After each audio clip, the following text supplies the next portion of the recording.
सबसे पहले तो आप लोगों को बहुत बहुत मुबारक हो कि पाकिस्तानी टीम जो है वो ट्राई नेशन सीरीज जीत गई है और 6 विकेटों से ये मैच इन्होंने अपने नाम किया।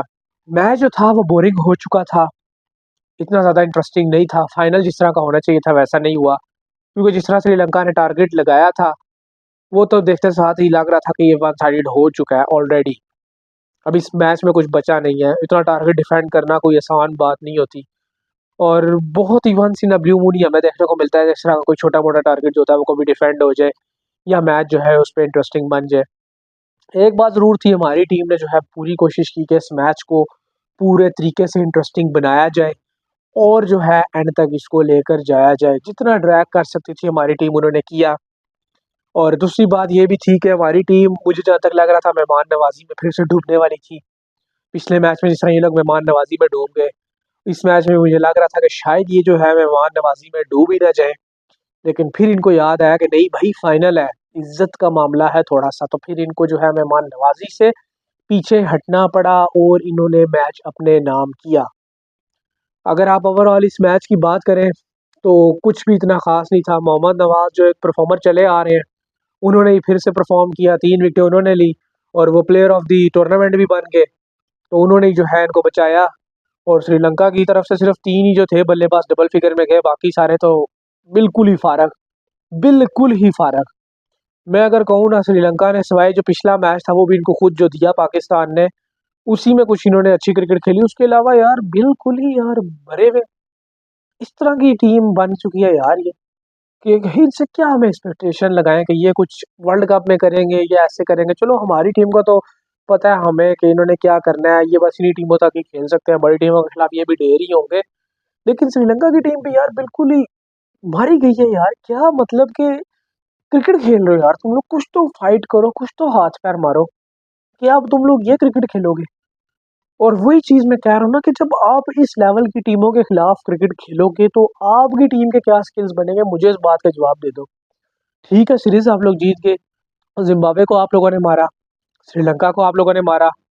मैंने जब पिछले मैच की वीडियो बनाई थी उसमें मैंने आपको क्या कहा था कि आप लोग ये सीरीज जीत जाओगे।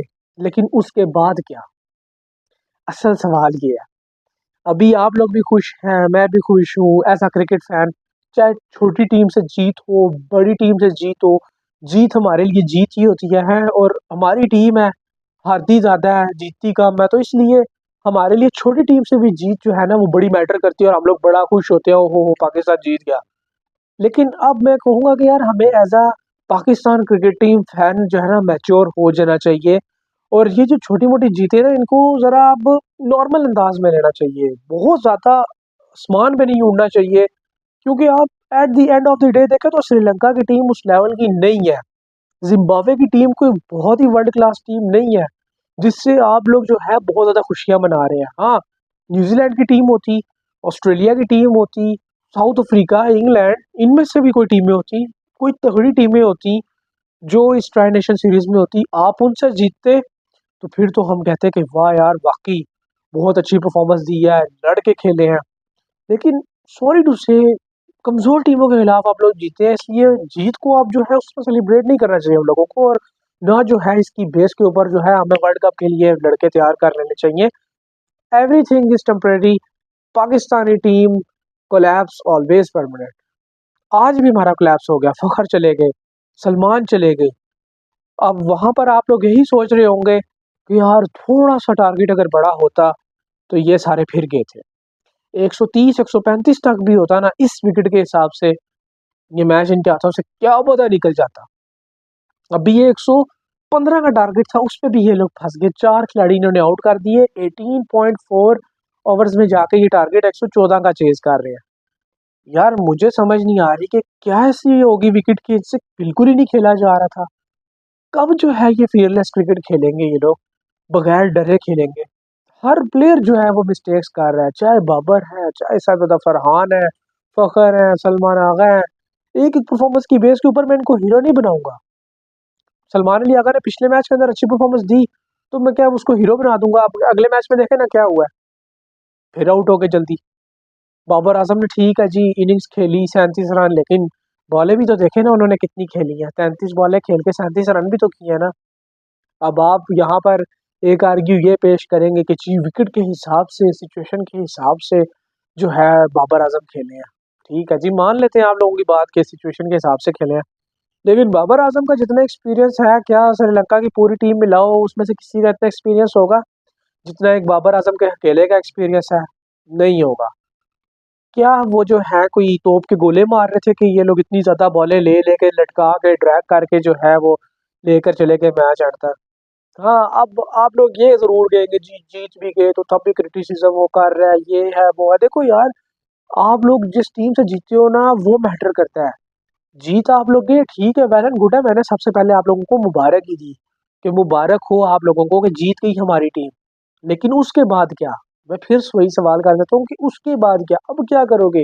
अब क्या आपके पास प्लान है?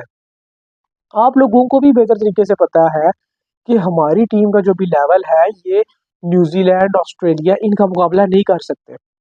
मैं आप लोगों को हकीकत बात बता रहा हूँ। हम उनका मुकाबला एक ही सूरत में कर सकते हैं कि कंडीशंस फेवरेबल हो।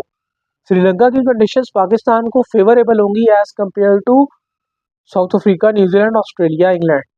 पाकिस्तान जो है वो स्पिनर्स को जो है खिलाएगा उन विकेटों के ऊपर श्रीलंकन, और इनको काबू कर सकता है वो। सिर्फ पाकिस्तान को जो एडवांटेज मिल रहा है वो कंडीशंस का मिल रहा है। स्किल्स वाइज आप देखें, टीम वाइज आप देखें, बैटिंग, बॉलिंग, फील्डिंग, दूसरी टीमें फार अहेड दिखाई देंगी पाकिस्तानी टीम से। और कंडीशंस आपको तब ही फेवर करती हैं जब आपके प्लेयर्स रेडी हो जान मारने के लिए। जब आपके प्लेयर्स इस तरह का कोलैप्स करें तो फिर आपको चाहे फेवरेबल कंडीशंस भी हो, आप वहां पर तगड़ी टीम से हारोगे ही हारोगे, जो आपसे स्किल में भी जाते हैं, हर चीज में आपसे आगे है। तो वो फिर आपको काबू कर लेंगे, वो फिर कंडीशंस को मद्देनजर नहीं रखेंगे, वो आपको फंसाएंगे वहां पे भी। और हमारी टीम की तो ये रवायत रही है कि कभी भी मेगा इवेंट्स में जो है राइट सिलेक्शन के साथ नहीं जाते, और वो प्लेयर्स जो परफॉर्मेंस दे रहे होते हैं वो एंड टाइम पे बिल्कुल आखिरी लम्हात में टीम से होते हैं बाहर। और जो नई परफॉर्मेंस दे रहे होते हैं जिनका नामो निशान भी नहीं होता, वो टीम के अंदर आ जाते हैं। अब जैसा कि चैंपियंस ट्रॉफी में आप देख लें, फहीम अशरफ का नाम आपको कहीं भी दिखाई नहीं देगा। आगे अब उन्होंने परफॉर्मेंस देना शुरू की, अब वो एक रिदम में आपको दिखाई देंगे। मोहम्मद नवाज आप देख लें, रिदम में आपको दिखाई देंगे, परफॉर्मेंस देंगे। वर्ल्ड कप आएगा ये टीम से बाहर। शादाब आपको नजर आएंगे, हसन अली आपको नजर आएंगे विदाउट एनी परफॉर्मेंसेस। मैं तो कहता हूँ कि ऐसा ना हो, मेरी बातें गलत हो। मैं चाहता हूँ कि यार आप उन्हीं लड़कों को चांस दें, उन्हीं यंग डिजर्विंग प्लेयर्स को चांस दें जो परफॉर्मेंस दे रहे हैं। उन्हीं प्लेयर्स को चांस दें जो चाहे पुराने हैं चाहे न्यू है, जो परफॉर्मेंस दे रहे हैं और जो चले आ रहे हैं, जिनको आपने ट्रायल सीरीज खिलाई है। ये जो सीरीज आप रखी है ना आपने इन टीमों के साथ, और उसको जो नाम दिया वर्ल्ड कप की तैयारी का, तो खुदारा फिर उसका जो है ना फायदा भी होना चाहिए। और अब इन प्लेयर्स को आप लेकर चलो भाई वर्ल्ड कप तक। अब आप इस टीम के अंदर रद्दो-बदल ज्यादा नहीं कर सकते। आपको किसी ना किसी जगह बस हसन नवाज को सेट करना है।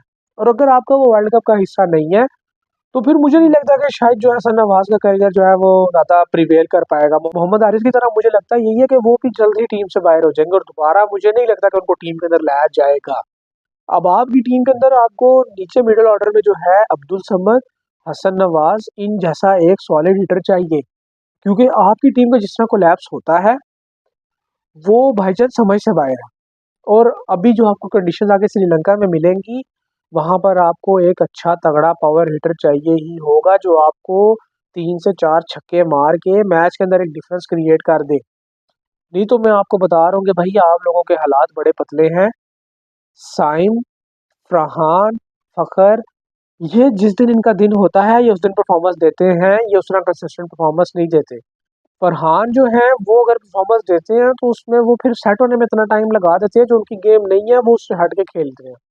उन्होंने भी जब से देखा कि यार सीनियर जो है वो अपनी जगह के लिए खेल रहे हो, तो फिर उन्होंने भी वैसी क्रिकेट खेलना शुरू कर दी है। सॉरी टू से, क्योंकि सबसे ज्यादा फरहान से मुझे जितनी उम्मीदें थी या जितना मैंने उस बंदे के लिए आवाज उठाई, उसको वैसी ही परफॉर्मेंस देनी होगी। वो अगर उस परफॉर्मेंस से हटेगा तो भाई क्रिटिसिज्म की जद में आएगा। क्योंकि मैं यहाँ पर किसी की फैन बेस बन के नहीं बैठा हुआ। मेरा काम है भाई जो प्लेयर अच्छी परफॉर्मेंस दे उसका नाम लो, उसको प्रमोट करो, जो नहीं दे रहा उसको भाई बिठा दो। बिठाने से भी ज्यादा उसको जो है डोमेस्टिक में भेज दो, उसको काउंटी के लिए भेज दो, कि वो अपनी फॉर्म वापस बहाल करे, अपने स्किल्स के ऊपर काम करे और वापस टीम में आ जाए। मैंने आप लोगों को पहले कहा यार, ना तो मुझे बाबर आजम बुरा लगता है, ना मुझे मोहम्मद रिजवान बुरा लगता है, ना मुझे शाहीन बुरा लगता है, ना मुझे हारिस रऊफ बुरा लगता है, और ना मेरा जो है कोई रिश्तेदार है सैयद फरहान कि जिसकी मैं तारीफें करूं या ये करूं, ना तो है कामरान गुलाम को मुझे पैसे भेजता है कि यार मेरा नाम ले लो, ये कर दो, वो कर दो। मैं सिर्फ इतनी बात कहता हूँ कि जो चीज पाकिस्तानी टीम को बेनिफिट दे रही है वो चीज होनी चाहिए। जो प्लेयर पाकिस्तानी टीम को फायदा दे रहा है, जो जितवा सकता है, वो टीम में हो। बाबर आजम जितवाए तो यार हमारा दिमाग खराब है, हम क्यों क्रिटिसिज्म करेंगे बाबर आजम के ऊपर? कोई दुश्मनी है यार हमारी उससे? वो भी हमारा प्लेयर है, उसने तो ना काफी नाम रोशन करवाया दुनिया में, तो हम क्यों बिला वजह उसको क्रिटिसाइज करेंगे? कोई पागल है यार? हम कहते हैं कि परफॉर्मेंस होनी चाहिए, चाहे वो रिजवान दे के जितवाए, चाहे वो बाबर दे के जितवाए, चाहे वो हसन नवाज दे के जितवाए, चाहे वो कमरान गुलाम दे के जितवाए। मैं हमेशा एक बात कहता हूँ कि आपके पास बेंच पे भी प्लेयर हो, टीम में भी जो चल रहे हैं वो हो, प्लेयर रोटेशन होती रहनी चाहिए ताकि एक प्लेयर के ऊपर जो है वो वर्कलोड ना पड़े ज्यादा से ज्यादा। और प्लेयर रोटेशन जब होगी तो जो प्लेयर टीम में खेल रहा होगा वो परफॉर्मेंस देगा, वो यही सोचेगा कि भाई मैं डाउन हुआ, मेरा बैकअप तैयार है। हमारे प्लेयर्स के माइंड के अंदर ये चीज होती है कि भाई हमारा बैकअप ही नहीं है, हम परफॉर्मेंस देना थे, हम लोग टीम में खेलेंगे। तो वो इसलिए फिर जो है ना वहां पर चौधरी राजा जी बन के बैठ जाते हैं, वो फिर किसी और को नहीं आने देते। तो यार ये इजारादारी जब तक टीम में रहेगी, आपकी टीम की परफॉर्मेंस नहीं आएगी। आपको प्लेयर्स तैयार करने होंगे, बैकअप तैयार करना होगा, और according to the situation, according to the format selection करके किसी भी मेगा इवेंट में जाओ, तब आप लोग जीतोगे, तब आप लोग जो है ऊपर आओगे। अगर आप लोग अकॉर्डिंग टू द सिचुएशन और अकॉर्डिंग टू द फॉर्मेट जो है वो सिलेक्शन नहीं करोगे, आप कभी भी नहीं जीतोगे। ये मैं आपको बता रहा हूँ।